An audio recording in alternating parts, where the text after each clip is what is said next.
pretty good offense, it seems like. They got a great set of running backs back there.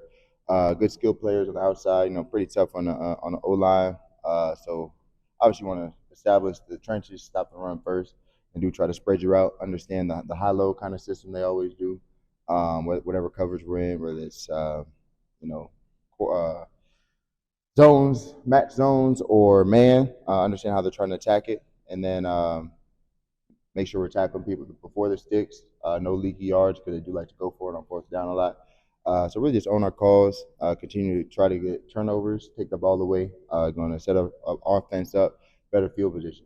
I was going to ask you that, how much do those, getting those 3 interceptions last week, how much confidence is that building in you guys since, now they're starting to pile up a little bit? Yeah, turnovers definitely come in bunches. Always working in practice. Really just when you start owning your calls, you're able to take more opportunities on the ball. So the more confident and comfortable we're getting in our scheme as the year goes on, I think be able to understand how teams are attacking you and understand when to jump stuff, when to play stuff. Communication you're already expecting to have during the middle of the play, and it works out. Do you look forward to the challenge of going against offenses that people are saying are good? I do. That's just me as a competitor. I love playing against teams that people say are the best. Because you beat the best, you are the best. Obviously, our records are different right now, but I want to play against the best and show myself that's where we are, or we could be right now. Obviously, we have to keep getting better right now. Understand where we're at right now. Keep getting better. Start to win games. We're not worried about records like I just said. We're not really worried about that. But when you're playing against people who are saying the best, it's always nice to come out with that victory. Cisco said that this time of year he's actually seeing guys kind of buy in more to what the coaches are preaching and what you guys are trying to build here. Are you seeing the same thing right now? For sure. Not when people kind of go off, do their own thing, it didn't work out for us a little bit. So a lot of these guys have had different coaches. A lot of these guys have learned different things along the way. I think what's best for us, everybody, being 11 is one. Taking no shortcuts. I understand some plays might be a little bit more difficult for you.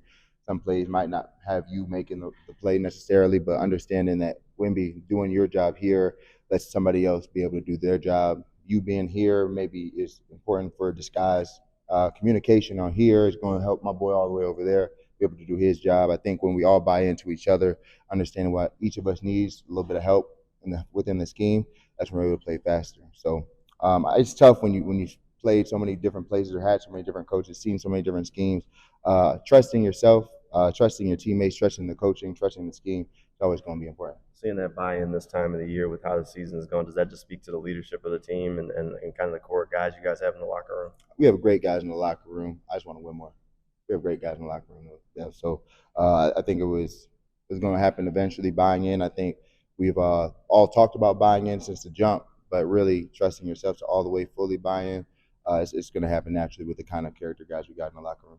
Doug said yesterday that the rotations are important this time of year because you guys haven't had a bye, fresh minds, fresh bodies. How would you evaluate the need for that this time of the year? Just being fresh out there, being able to go 100% out there. You don't want your bodies to start to deteriorate in the middle of the year. Especially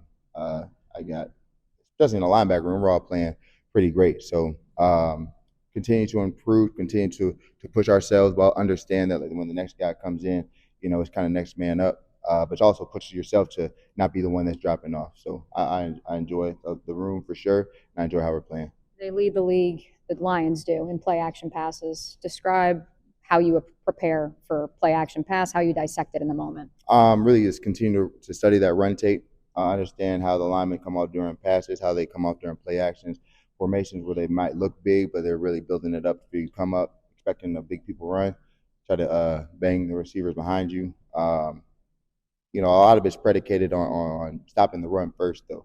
So if they continue to run, they're going to be panicked for the runs. That's when they're able to hit the play action. So Trent got to own the game first, and then we can play the game within the game, understand when the play actions are coming.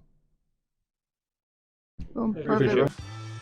Hey, Mia here, and thanks so much for watching 1010XL Jaguars. For even more coverage of the Big Cats, be sure to subscribe to 1010XL Jaguars.